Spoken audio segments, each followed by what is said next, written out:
Si je m'en vais, je vous enverrai le consolateur, et quand il sera venu, il convaincra le monde de péché. Jean 16, 7, 8. On ne remarque pas toujours le rapport intime qui lie ces deux paroles de notre Seigneur. Avant que le Saint-Esprit pût convaincre le monde de péché, il fallait qu'il commençât par entrer dans le cœur des disciples. Il fallait qu'il en fît sa demeure, sa résidence habituelle, et que de là, et par leurs moyens, il convainquit le monde. Il rendra témoignage de moi, et vous aussi vous rendrez témoignage. Jean 15, 26, 27.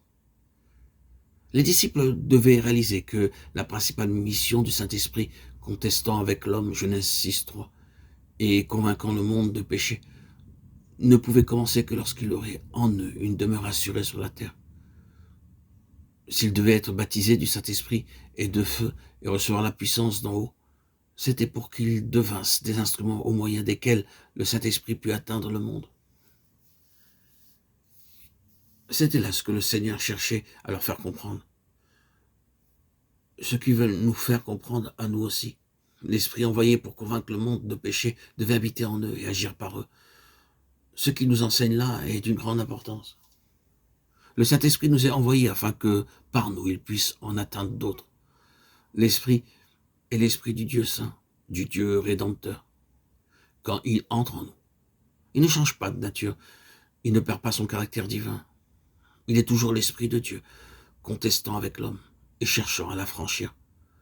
Partout où il n'en est pas empêché par l'ignorance ou par l'égoïsme, l'Esprit cherche autour du cœur devenu son temple ce qu'il y aurait à faire dans le monde, et dispose ce cœur à travailler avec courage, à témoigner contre le péché, à parler de Jésus qui sauve du péché.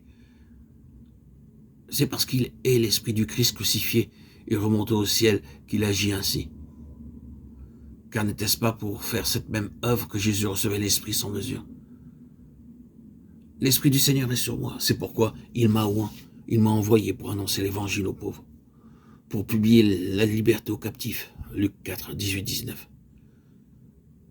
Quand Christ se fut offert à Dieu par l'Esprit, quand il fut ressuscité par l'Esprit de sainteté, ce fut ce même Esprit qu'il envoyait à son Église.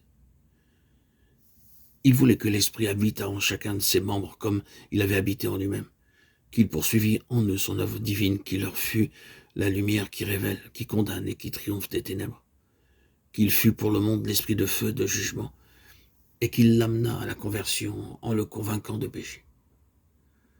Ce n'est pas l'Esprit de Dieu venant directement du ciel, mais le Saint-Esprit demeurant dans l'Église qui doit convaincre le monde. Je vous l'enverrai, et quand il sera venu, il convaincra le monde de péché. C'est donc en nous et par nous que l'Esprit doit atteindre le monde.